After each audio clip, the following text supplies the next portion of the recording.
Hello everyone, good morning, नमस्कार। कैसे हैं? आई होप आप सब बहुत बढ़िया होंगे। आपकी तैयारी बहुत ही बेहतरीन चल रही होगी। क्या आप कर रहे हैं सीटेट एग्जाम की तैयारी या यूपी रेट की रीट एग्जाम की किसी भी टीचिंग एग्जाम की तैयारी कर रहे हैं तो आप इजीली हमसे कनेक्ट हो सकते हैं। और आज की क्लास जो आपके लिए सामने रहने वाली है जेंडर स्टीरियोटाइप्स यानी क्लास नंबर 22 में आज हम ये डिस्कस करने वाले हैं कि जेंडर स्टीरियोटाइप्स क्या होते हैं, यानी हम इसको जड़ से समझ लेंगे। आज का जो पूरा टॉपिक रहेगा आपको बेहतरीन तरीके से समझ में आ जाएगा, क्योंकि इससे पहले जो मैंने सीडीपी डिस्कस करी है वहां पे मैंने सारे के सारे आपको मोस्ट इंपॉर्टेंट क्वेश्चंस के बारे में बताया हुआ है। यानी अभी तक हमने जितनी भी क्लासेस आपको दी हुई हैं सभी में हमने बेहतरीन क्वेश्चंस और प्रीवियस ईयर क्वेश्चंस को डिस्कस किया हुआ है। लेकिन आज जो हमारी क्लास रहने वाली है वो रूढ़िवादिता यानी जेंडर से लेकर जो रूढ़िवादिताएं फैली होती हैं समाज में, उनसे रिलेटेड हमारा सेशन रहने वाला है, जो आपके लिए बहुत ज्यादा इंपॉर्टेंट होगा। तो आपका टाइम वेस्ट बिल्कुल भी नहीं करेंगे, स्टार्ट करेंगे आज का सेशन जो आपके लिए बहुत ज्यादा जबरदस्त होने वाला है। चलिए कॉपी पेन लेके बैठ जाइए ताकि जो भी मैं पढ़ाऊंगा उसका आप नोट्स बनाते रहिएगा, क्योंकि एक टाइम के बाद में हमें रिवीजन तो करना ही पड़ता है। मैं कितना ही अच्छा पढ़ा लूं, जब तक आप खुद से रिवाइज नहीं करेंगे, खुद से प्रैक्टिस नहीं करेंगे, तब तक आपकी तैयारी अच्छी नहीं हो सकती है ना। तो ये रूढ़िवादिताएं होती क्या है, देखो अगर मैं आपको एक बात बताऊं, देखो सारी पीपीटी बहुत ही बेहतरीन तरीके से बनी हुई है और अगर मैं क्वेश्चन क्वेश्चन आपको डिस्कस कर दूं तो तैयारी तो आपकी हो जाएगी। लेकिन अगर आपने थ्योरी पढ़ ली है यानी आपने कंप्लीट सेशन को देख लिया है तो आप कोई भी क्वेश्चन आपके सामने आएगा आप इजीली उससे कनेक्ट हो जाओगे। इसीलिए क्या करेंगे, पहले हम जेंडर स्टीरियोटाइप को समझ लेते हैं कि ये होती क्या है, देन उसके बाद में हम इनके क्वेश्चंस को सॉल्व करेंगे जो आपके लिए बहुत बेहतरीन हो सकते हैं। चलिएगा सबसे पहले हम पढ़ने वाले हैं। अगर पहली बार चैनल पे आए हैं तो लाइक शेयर कर दीजिएगा ताकि जब भी मैं एक नया वीडियो बनाऊंगा तो आपके पास नोटिफिकेशन आ जाएगा। क्लियर? चलिए समझते हैं कि रूढ़िवादिता होती क्या है। सबसे पहले हम समझने वाले हैं कि जेंडर स्टीरियोटाइप होता क्या है, उसके बारे में थोड़ा समझ लेते हैं। देन पेपर में कोई भी इससे रिलेटेड क्वेश्चन आएगा आप इजीली कनेक्ट कर पाओगे, 110% मैं गारंटी ले रहा हूं। लेकिन अगर आपने क्वेश्चन पढ़ लिए तो आप इतनी जल्दी समझ नहीं सकते, मैं वादा कर रहा हूं आपसे। थोड़ा सा आप थ्योरी को भी पढ़ने पे ध्यान दीजिए, क्योंकि हमें कॉन्सेप्ट सीखना है। रटने पे ध्यान नहीं देना कि बस आपने क्वेश्चन रट लिए काम हो गया आपका। क्लियर? देखो अगर बात करें जेंडर स्टीरियोटाइप की कि ये होता क्या है, मतलब रूढ़िवादिता होती है। देखो समाज में क्या होता है कि जो पहले से फैली हुई चीजें होती हैं, यानी पहले से रूढ़िवादिताएं फैली हुई हैं, परंपराएं चल रही हैं, उनको हम रूढ़िवादिताएं बोलते हैं। कि लड़का जो है वो बाहर ही कमाने जाएगा, लड़की जो है वो घर में खाना बनाएगी, यानी लिंग के आधार पे उसका जजमेंट करना है ना। तो ये रूढ़िवादिताएं जो है, और आपको मैं यहाँ पे बताऊंगा कि जेंडर होता क्या है, सेक्स पूछा जाएगा। जब आपसे जेंडर पूछा जाएगा तो ये कैसी अवधारणाएं हैं, कैसी रचनाएं हैं, इनके बारे में भी हम आपको डिटेल में बताने वाले हैं। तो अगर आप पहली बार आए हो तो लाइक शेयर कर दीजिएगा ताकि जब भी मैं वीडियो बनाऊंगा तो आपके पास नोटिफिकेशन आ जाएगा। अगर आप टीचिंग के किसी भी बैकग्राउंड से जुड़े हुए हैं, मतलब अगर आप प्राइवेट स्कूल में पढ़ा तक रहे हैं, तब भी आप हमसे इजीली कनेक्ट हो सकते हैं। क्लियर? देखो तो यहाँ पे क्या लिखा हुआ है, यह एक ऐसा विचार है, मतलब ये एक ऐसा विचार है जो किसी व्यक्ति के लिंग के आधार पर उनके बारे में एक विशिष्ट धारणा बनाता है। देखो वही बात बोल दी गई, यहाँ पे लिंग के आधार पे किसी व्यक्ति पे, यानी इस समाज ने बनाई हुई चीजें, ये रूढ़िवादिताएं जितनी भी हैं ये सब समाज ने बनाई हुई कि तुम लड़का हो तो तुम बाहर ही कमाने जाओगे, है ना। तो ये सब समाज तय करता है। इसीलिए कभी कभी आपके सामने अभी क्वेश्चन आएगा कि जेंडर क्या है, तो आप बोलोगे कि जेंडर जो है वो एक सामाजिक रचना है। कैसी रचना है? जेंडर जो है वो एक सामाजिक रचना है। क्यों? क्योंकि जेंडर जो होता है ये समाज तय करता है कि आप लड़का हो लड़की हो तो आप ये काम करोगे, है ना। तो ये सब सामाजिक रचना है। लेकिन अगर जब आपसे सेक्स के बारे में पूछा जाएगा तो सेक्स जो होती है वो एक बायोलॉजिकल रचना होती है। कैसी होती है? बायोलॉजिकल होती है कि लड़का है लड़की, ये सब स्टेबल है, क्या फिक्स है ये, है ना। तो ये बात तो आपको समझ में आ गई। लेकिन आगे इन्होंने बोला है उदाहरण के लिए यह मानना कि पुरुष अधिक आक्रामक होते हैं, यानी जो पुरुष होते हैं उनके अंदर आक्रामक यानी गुस्सा बहुत आता है। महिलाएं अधिक भावनात्मक होती हैं, यानी उनके अंदर ज्यादा इमोशन होते हैं। क्या पुरुषों के अंदर ऐसे इमोशंस नहीं होते? ये सारी चीजें समाज ने तय कर रखी है कि लड़का है तो लड़का रोएगा नहीं, लड़की ही रोएगी, है ना। तो ये सारे के सारे रूढ़िवादिताएं हैं, यही सब क्या है? रूढ़िवादिताएं हैं जिनके बारे में हम डिस्कस कर रहे हैं अभी। रूढ़िवादिताएं हैं ये क्या? स्टीरियोटाइप्स हैं जो हमारे समाज में फैले हुए हैं। क्लियर यहाँ पे? अब इतनी बात तो आपको समझ में आ गई कि महिलाएं अधिक भावनात्मक होती है, ऐसा तो नहीं, बड़ी महिलाएं क्रूर भी होती हैं, है जरूरी नहीं सारी महिलाओं के अंदर सारे इमोशन ही भरे पड़े हैं। आगे देखो लिखा हुआ है कि लिंग रूढ़िवादिता वास्तविक में लैंगिक सामाजिक, क्या लिखा हुआ? लैंगिक समानता की प्राप्ति में एक बाधा है। देखो यहां पे क्या बात बोल रहे हैं, पढ़ के देखिए। लिखा हुआ है कि लिंग रूढ़िवादिता वास्तविक लैंगिक समानता की प्राप्ति में एक बाधा है और लैंगिक भेदभाव को बढ़ावा देती है। तो यहाँ पे सबसे बड़ी बात लिखी हुई है कि लैंगिक रूढ़िवादिता जो है ये क्या करेगी? बढ़ावा देती है किस चीज में? भेदभाव में। यानी इससे क्या होगा? आप लड़का लड़की में ज्यादा विभेद करोगे ना, तो यहां से ये चीजें हो रही हैं और इन चीजों को बढ़ोतरी मिलेगी तो हमारे समाज के लिए ठीक बिल्कुल भी नहीं, क्योंकि हमें जो है अभी हमारे एजुकेशन में जो चल रहा है, ये न्यू एजुकेशन पॉलिसी में जो भी चीजें बताई गई हैं उनमें ये बोला गया है कि हमको सभी को साथ लेके चलना है ना। हमें किसी को सेपरेट नहीं करना है, चाहे लड़का हो चाहे लड़की हो, चाहे लड़के के अंदर कोई विकार हो या विकार ना हो, लेकिन हमें क्या करना है, सभी लोगों को एक साथ लेके चलना है और एक साथ उनको एजुकेशन देनी है। तो ये बात क्लियर हो गई आपको। तो आई होप आपको ये बात समझ में आ गई होगी कि लिंग रूढ़िवादिता क्या होती है, यानी जेंडर स्टीरियोटाइप क्या होता है। तो जेंडर स्टीरियोटाइप का मतलब यही है कि क्या, जो लिंग के आधार पे यानी किसी को जज करना कि तुम ये काम करोगे और तुम ये काम करोगे। लड़कियां घर में खाना बनाएंगी, या पुरुष जो होते हैं वो आक्रामक होते हैं, लड़कियां जो होती हैं वो भावात्मक होती हैं। ऐसी जो चीजें हैं इन्हीं को हम जेंडर स्टीरियोटाइप के नाम से जानते हैं। अभी हम कुछ क्वेश्चंस भी डिस्कस करेंगे जो बहुत ज्यादा मोस्ट इंपॉर्टेंट है आपके लिए। चलते हैं नेक्स्ट स्लाइड पे और समझेंगे कि नेक्स्ट स्लाइड में इन्होंने क्या बोला है। फिर से कुछ इन्होंने रूढ़िवादिता के बारे में एक पैराग्राफ दिया हुआ है, फिर हम क्वेश्चंस को डिस्कस करें, देखिएगा, है ना। सारे क्वेश्चन पढ़ने वाले हैं बहुत ही बेहतरीन तरीके से। अगर आपने ये थोड़ी सी भी थ्योरी पढ़ ली आपने, तो इन क्वेश्चंस को आप इजीली सॉल्व कर पाओगे, ये वादा है मेरा आपसे। देखिएगा यहाँ पे क्या लिखा हुआ है, देखो लिखा हुआ है कि लैंगिक रूढ़िवादिता हानिकारक होती है। यानी यहाँ पे बोला है कि लैंगिक रूढ़िवादिताएं जो फैली हुई हैं समाज में, ये बिल्कुल भी ठीक नहीं है। मतलब इनसे क्या होगा, ये भेदभाव को बढ़ोतरी देती है, यानी ये भेदभाव को क्या दे रही है, बढ़ोतरी दे रही है, जिससे हमें ये बिल्कुल भी नहीं करना है और ये बिल्कुल ही हानिकारक है। आगे लिखा हुआ है, यह महिलाओं और पुरुषों की व्यक्तिगत क्षमताओं को विकसित करने, उनके पेशेवर जीवन को आगे बढ़ाने अथवा उनकी चुनाव करने की उनकी क्षमता को सीमित करती है। यानी यहाँ पे क्या बोला जा रहा है कि अगर कोई व्यक्ति करना भी चाहेगा तब भी वो नहीं कर पाएगा जब आप उसके समाज में ऐसी रूढ़िवादिताएं फैली पड़ी होती है। जैसे मान लीजिएगा एक समाज है जहां पे एक बंदा कुछ करना चाहता है, लेकिन उसके आसपास इतने, आपको पता है कि ये दुनिया 99.9% निगेटिव लोगों से भरी पड़ी है ना। जब भी आप कोई काम करने के लिए जाते हो तो आपसे पहले बोलेगा तेरे खानदान में तो किसी ने किया नहीं, तू कैसे कर लेगा, भैया तो ये काम तो लड़कियों का है, ये काम तो लड़कों का है, तू कैसे करेगा, है ना। तो ये सारी बातें होती हैं, ये सारी की सारी रूढ़िवादिताएं हैं जो आपको क्या कहते हैं, आपकी क्षमता को सीमित करती हैं कि तुमसे नहीं होने वाला, क्योंकि तुमसे इतना ही काम हो पाएगा जो तुम ये कर रहे हो। ये सब क्या है, ये रूढ़िवादिताएं फैली हुई है ना। लिखा हुआ है पुरुषों पर प्रभाव। अब यहाँ पे पुरुष देखो, इस जो रूढ़िवादिता है इसका पुरुषों पर प्रभाव क्या पड़ता है, ये लिखा गया है।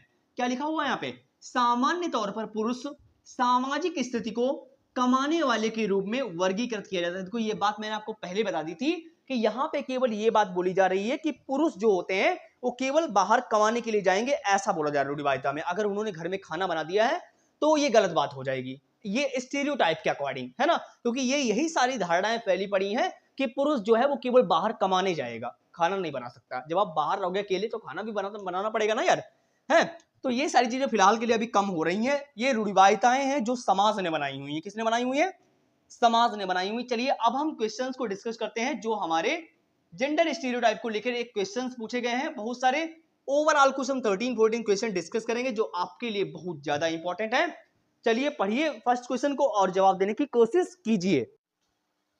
चलिए पढ़िए फर्स्ट क्वेश्चन को और जवाब दीजिए कि यहाँ पे क्या बात बोली जा रही है। देखो क्या लिखा हुआ है, लिखा हुआ है कि जेंडर, यानी यहाँ पे बात हो रही है जेंडर जो है वो एक कैसी रचना है। यहाँ पे लिखा हुआ है कि जेंडर जो है वो एक सामाजिक रचना है या बायोलॉजिकल है, ये आपको बताना है। देखो आपके सामने जब भी जेंडर लिखा हो तो आपके माइंड में एक बात आएगी, अगर यहाँ पे इंग्लिश में जेंडर लिखा हुआ है इस तरीके से और या फिर आपके सामने सेक्स लिखा है, तो आपको दोनों चीजों में फर्क रखना पड़ेगा, क्योंकि जेंडर जो है वो एक सामाजिक है। कैसा है, जेंडर जो है वो एक सामाजिक रचना है, क्योंकि ये समाज ने बनाया हुआ। किसने बनाया हुआ है, समाज ने बनाया हुआ है। लेकिन सेक्स जो है ये बायोलॉजिकल है। कैसा है, बायोलॉजिकल है, यानी जैविक संरचना है। देखो दोनों में फर्क है, तभी कहते हैं हर क्वेश्चन आपको इंग्लिश में भी वहां पे लिखा मिलेगा, लेकिन आपको इतनी बात ध्यान रखनी है वहां पे कि अगर आपके सामने जेंडर लिखा हुआ है तो आप जाएंगे सामाजिक के साथ में, और अगर सेक्स लिखा हुआ है तो जाएंगे आप जैविक के साथ में। क्लियर यहाँ पे।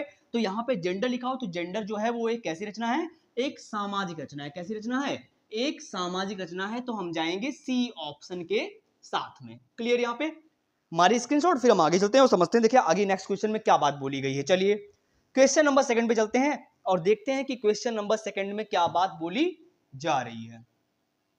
चलिए क्वेश्चन नंबर 2 को पढ़ते हैं। लिखा हुआ है कि बच्चों या बच्चे को छोड़कर अन्य सभी के द्वारा लिंग भूमिकाएं ग्रहण करते हैं।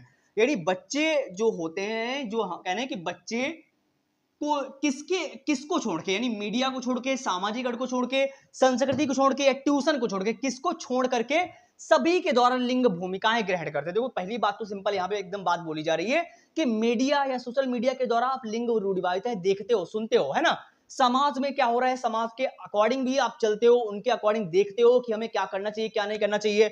संस्कृति, हमारे मनोभाव, विचार कैसे हैं, एक दूसरे से हमें कैसे बात करनी चाहिए, ये सब भी हम देखते हैं। लेकिन ट्यूशन में यहाँ पे आपको कोई नहीं बताता है कि ये रूढ़िवादिताएं हैं, ये रूढ़िवादिताएं नहीं है। यानी रूढ़िवादिताएं जो है हम इनको ट्यूशन में पढ़ने नहीं जाते, है ना। हम रूढ़िवादिताओं को ट्यूशन में पढ़ने के लिए नहीं जाते हैं, ये बात इजीली पता होगी। और आप एक टीचिंग की तैयारी कर रहे हो तो आपको इतनी तो समझ होगी, क्या हम रूढ़िवादिताओं के बारे में, जेंडर स्टीरियोटाइप के बारे में कोचिंग में पढ़ने जाते हैं? ऐसा तो नहीं है बिल्कुल भी, है ना। तो ये तो क्लियर जो है इसके अलावा, यानी यही गलत है क्योंकि पूछा ही हमसे गलत गया था।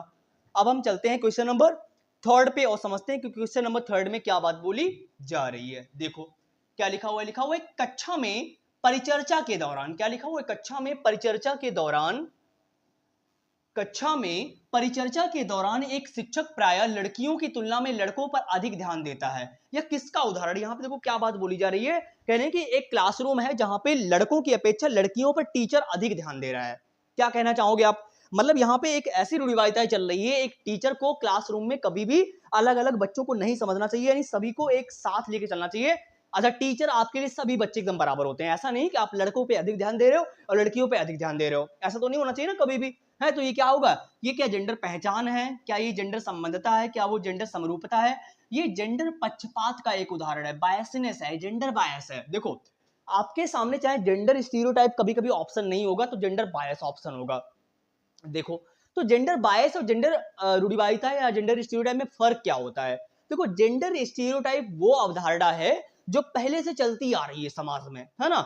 और बायस क्या होता है? आपका झुकाव, यानी किसी तरफ आप लड़कों की तरफ झुके हुए हो, लड़कियों की तरफ झुके हुए हो, यानी एक तरफ आप अपना रुझान दे रहे हो, तो वो बायस होता है। तो यहाँ पे क्या हो रहा है कि लड़कियों से ज्यादा लड़कों के ऊपर ध्यान दे रहे हैं क्लासरूम में टीचर, है ना।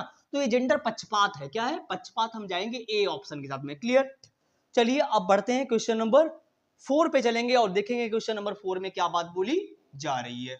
देखो लिखा हुआ है पुरुष और महिला की भूमिकाओं का निर्धारण समाज करता है, या कथन क्या बताता है? यानी जो पुरुष होता है या महिला होती है, मैंने अभी आपको बताया कि ये सारी चीजें ये समाज तय करता है कि पुरुष जो है ये काम करेंगे और महिलाएं जो है ये काम करेंगी। तो ये जो है समाज बताता है।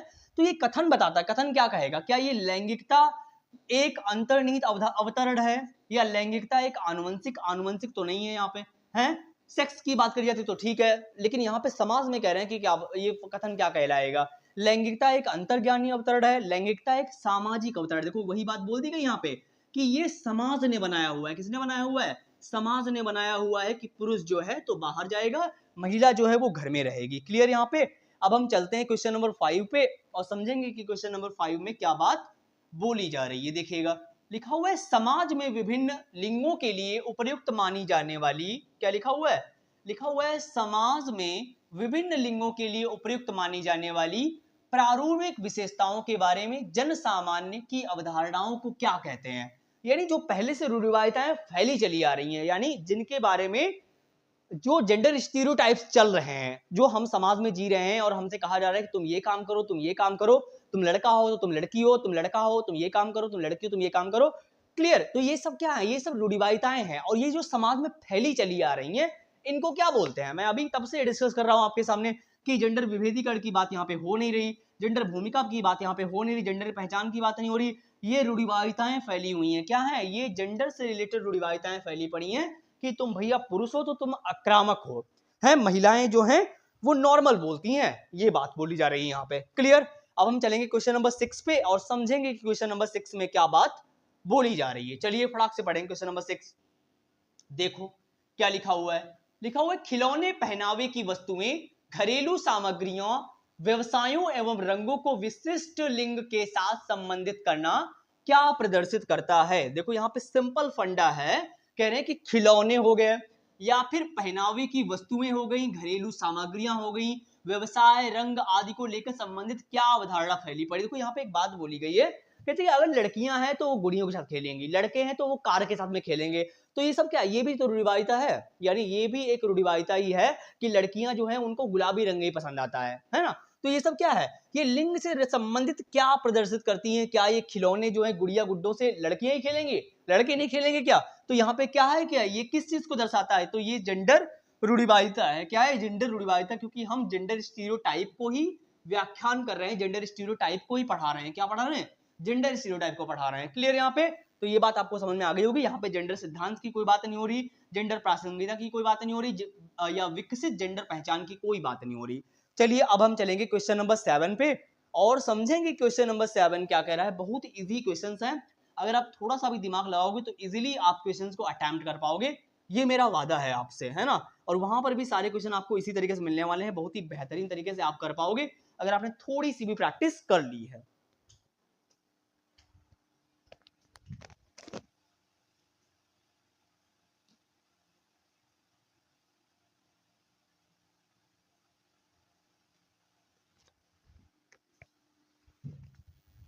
चलिए पढ़िएगा जरा क्वेश्चन नंबर 7 को और बताइए क्वेश्चन नंबर 7 में क्या कहा जा रहा है। कह रहे हैं कि बच्चों में जेंडर रूढ़िवादिता एवं जेंडर भूमिका अनुरूपता को कम करने के लिए निम्नलिखित में से कौन सी पद्धति प्रभावशाली है। यानी ये जो पक्षपात फैले हुए हैं, ये जो रूढ़िवादिताएं फैली पड़ी हैं, इनको कम करने के लिए कौन सा ऐसा पॉइंट है जो इफेक्टिव पॉइंट है, प्रभावशाली पॉइंट है, वो आपको बताना है। चलिए लिखा हुआ है जेंडर पक्षपात के बारे में परिचर्चा, यानी जो हमारे समाज में फैला पड़ा हुआ है, जो हमारे समाज में रूढ़िवादिताएं फैली पड़ी हुई, इनके विरुद्ध अगर हम डिस्कस करें कि इनको कैसे कम किया जा सकता है, तो हो सकता है हमारे लिए ये सक्सेसफुल हो सकता है कि हम इसको कम कर सके, कि अगर हम आपस में डिस्कस करेंगे कि इसको कम कैसे किया जा सके, है ना। तो मे बी ये पॉइंट अच्छा हो सकता है। आगे देखते हैं, क्योंकि हम पढ़ रहे हैं सीडीपी, और सीडीपी यानी बाल विकास, चाइल्ड डेवलपमेंट, जहां पे बच्चा एक्टिव होगा, हम उस ऑप्शन के साथ में जाएंगे। जेंडर विशिष्ट भूमिकाओं को महत्व देना, इनको महत्व दोगे तो और फैलेंगी रूढ़िवादिताएं, है। जेंडर पृथक खेल, ऐसा कुछ नहीं होना चाहिए, आपको सेपरेट नहीं करना, एक साथ रखना है। जेंडर पृथक बैठने की व्यवस्था नहीं, हमारे पास एक ही ऑप्शन है, जेंडर पक्षपात के बारे में परिचर्चा करेंगे तो ये कम हो सकता है। क्लियर यहाँ पे। चलिए अब चलेंगे क्वेश्चन नंबर 8 पे और समझते हैं कि क्वेश्चन नंबर 8 में क्या बात बोली जा रही है। चलिए पढ़िएगा क्वेश्चन नंबर 8 को। लिखा हुआ है कि अनेक शोध अध्ययनों से पता चलता है, यानी अनेक शोध से हमें, सिद्धांतों से ये पता चलता है, क्या पता चलता है, कि शिक्षक लड़कियों की अपेक्षा लड़कों से अधिक पारस्परिक क्रिया करते हैं। यानी टीचर जो होते हैं वो लड़कियों से ज्यादा लड़कों पे अधिक ध्यान देते हैं, या क्या लिखा हुआ है, या शिक्षक लड़कियों से अपेक्षा लड़कों से अधिक पारस्परिक एक्टिविटीज कराते हैं, क्रियाकलाप कराते हैं, वो बात बोली जा रही है। इसका सही विवेचन क्या है, आपको बताना है कि इसका सही विवेचन क्या है। चलिए, लड़कियों की तुलना में लड़कों में शैक्षिक क्षमताएं काफी अधिक होती हैं, क्या ऐसा होता है? अरे ऐसा कुछ ना है यार, ये समाज ने फैलाया हुआ है। लड़कियों की तुलना में लड़कों को अधिक अवधान की आवश्यकता होती है, ऐसा कुछ है? ऐसा कुछ भी ना होता यार। क्या लिखा, कक्षा में लड़कियों की तुलना में लड़कों को अधिक आसानी से नियंत्रित किया जा सकता है, ये कोई बात हो गई है। यह शिक्षण में लिंग पक्षपात, क्या लिखा हुआ है, यह शिक्षण में लिंग पक्षपात का एक उदाहरण है। क्या है? एक उदाहरण है। समझ में आ रहा? ये कैसा है? ये एक रूढ़िवादिता फैलाने का एक उदाहरण है कि आप लड़कों पे ध्यान दे रहे, लड़कों पे ध्यान, लड़कियों पे ध्यान नहीं दे रहे हैं। आपको सभी को एज अ टीचर साथ में लेके चलना है। चलिए अब चलते हैं क्वेश्चन नंबर 9 पे और समझते हैं कि क्वेश्चन नंबर 9 में क्या बात बोल रहे हैं। ये पढ़िए जरा क्वेश्चन नंबर 9 को और जवाब दीजिए कि यहाँ पे क्या कहा जा रहा है। देखिएगा, बहुत ही इजी क्वेश्चन है और बहुत ही बेहतरीन क्वेश्चन है। पढ़िएगा, लिखा हुआ है पुरुष स्त्रियों की अपेक्षा ज्यादा बुद्धिमान होते हैं। ये कथन क्या दर्शाता है? देखो, हम अभी टॉपिक ही पढ़ रहे हैं स्टीरियोटाइप का, तो सारे क्वेश्चन उसी से रिलेटेड आपको मिलेंगे, है ना। यहाँ पे बोला जा रहा है कि पुरुष जो होते हैं स्त्रियों से ज्यादा बुद्धिमान होते हैं। ये कथन क्या दर्शाता है, बताइए जरा। लैंगिक पूर्वाग्रह को प्रदर्शित करता है, या फिर बुद्धि के भिन्न पक्षों के लिए सही है, या सही है, सही हो सकता है। क्या लिखा हुआ है भाई? ऐसा कुछ ना होता है कि लड़के बुद्धिमान होते हैं लड़कियों से, तो ये लैंगिक पूर्वाग्रह को प्रदर्शित कर रहा है, ये गलत बात है। ये जेंडर पक्षपात को बढ़ा रहा है कि आप पुरुष जो है बुद्धिमान है, लड़कियां बुद्धिमान नहीं होती। ऐसा कुछ भी नहीं है। तो हम जाएंगे फर्स्ट ऑप्शन के साथ में। चलिए अब चलेंगे क्वेश्चन नंबर 10 पे और देखेंगे क्वेश्चन नंबर 10 क्या कह रहा है। देखो, वही क्वेश्चन पूछ दिया गया जो हमने आपको पहली स्लाइड में सिखाया था कि लिंग जो है वो क्या है, कैसी रचना है। बता दीजिए फटाक से, लिंग कैसी रचना है। देखो यहाँ पे लिंग लिखा हुआ है, तो यहाँ पे आप समझ जाइए, यहाँ पे जेंडर नहीं लिखा हुआ है, सेक्स लिखा हुआ है, समझ लीजिए। सेक्स क्या है? मैंने आपको बताया था कि सेक्स जो है वो बायोलॉजिकल है। क्या है? बायोलॉजिकल है और फिक्स है, यानी जैविक है। कैसी रचना है? जैविक रचना है, क्योंकि ये समाज ने थोड़ी ना बनाया हुआ है, ये ऑलरेडी बना हुआ है ना। तो ये सामाजिक तो जेंडर वाली रचना होती है। सहज गुण तो यहाँ पे कोई बात नहीं हो रही, शारीरिक संरचना की कोई बात नहीं हो रही। अब हम चलेंगे क्वेश्चन नंबर 11 पे और देखते हैं कि क्वेश्चन नंबर 11 क्या कह रहा है। बहुत इंपॉर्टेंट टॉपिक है, अगर आप किसी भी टीचिंग एग्जाम की तैयारी कर रहे हो तो आपके लिए, है ना। चलिए अब चलिए क्वेश्चन नंबर 11 पे पढ़िए जरा क्या लिखा हुआ है। एक अच्छी पाठ्य पुस्तक बचती है किस चीज से, यानी एक अच्छी पाठ्य पुस्तक, एक किताब जो है वो किस चीज से बचाव करेगी अपना, यानी उसमें क्या नहीं होना चाहिए। हमसे इन्होंने निगेटिव पॉइंट पूछ दिया है कि एक किताब के अंदर क्या नहीं होना चाहिए। क्या लैंगिक संवेदनशीलता, दोनों को बराबर दर्जा मिलना चाहिए, ठीक है, होना चाहिए। लैंगिक समानता, ठीक है, दोनों को समान मिलना चाहिए चीजें।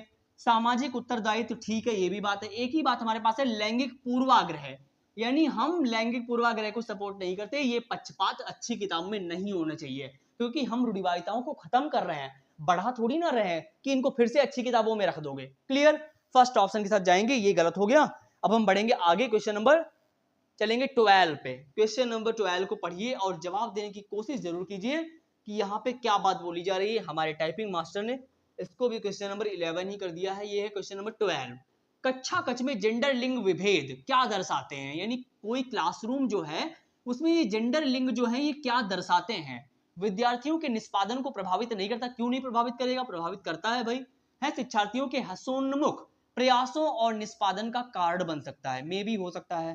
पूर्व शिक्षार्थियों के वृद्धि उन्मुख प्रयासों अथवा निष्पादन का कारण बन सकता है। महिला शिक्षक की अपेक्षा पुरुष शिक्षक के द्वारा, अरे महिला, दोनों को सेपरेट अलग अलग ना करो, है एक ही बचा हुआ है। शिक्षार्थियों के हसोन्मुख प्रयासों और निष्पादन का कारण बनते। देखो ये जेंडर पक्षपात जो है ये क्या हो सकती है, कभी कभी विद्यार्थियों के अंदर जो क्वालिटीज होती है उनको बाहर नहीं ला पाएगा वो ना, कभी हतोत्साहित हो जाएगा, तू लड़का है तू ये नहीं कर सकता, तू लड़की है तू ये नहीं कर पाएगी ना, तो इससे क्या होगा, बच्चा हतोत्साहित हो जाएगा। तो हम जाएंगे बी ऑप्शन के साथ में। चलिए अब चलेंगे हम क्वेश्चन नंबर 13 पे। ये है क्वेश्चन नंबर 13, 12 जो है। चलिए फटाक से जवाब दीजिए, क्वेश्चन नंबर 13 में क्या बात बोली गई है। देखो लिखा हुआ है, जब अभिभावक अपनी पुत्रियों के लिए गुड़िया और पुत्रों के लिए फुटबॉल खरीदते हैं तो उनका यह निर्णय क्या दर्शाता है, बताइए जरा, पढ़ के कमेंट में करिएगा कि इसका आंसर क्या होगा फटाक से।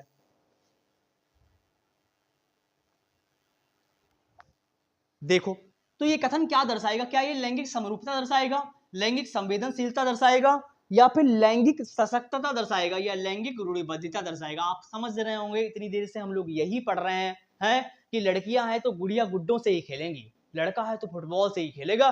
तो ये सब लैंगिक रूढ़िवादिताएं हैं, क्या जेंडर स्टीरियोटाइप है, क्या है ये सब जेंडर स्टीरियोटाइप है। हम जाएंगे डी ऑप्शन के साथ में। क्लियर इतनी बात, और आई होप आपको सारे क्वेश्चन बहुत ही बेहतरीन तरीके से समझ में आए होंगे। ओवरऑल आज हमने कुछ 13 क्वेश्चन डिस्कस किए हुए हैं जेंडर स्टीरियोटाइप के। क्लास नंबर 22 आज की थी, और इससे पहले की सारी वीडियोस आपने देखी होंगी। मुझे लगता है कि अगर आप टीचिंग की तैयारी कर रहे हो, कहीं पर भी अगर आपको डाउट है तो आप कमेंट बॉक्स में मुझे बता के जरूर जाइएगा 110%। और ओवरऑल या आउट ऑफ 13 आपने कितने सही किए वो आप कमेंट में मुझे बता के जाइएगा।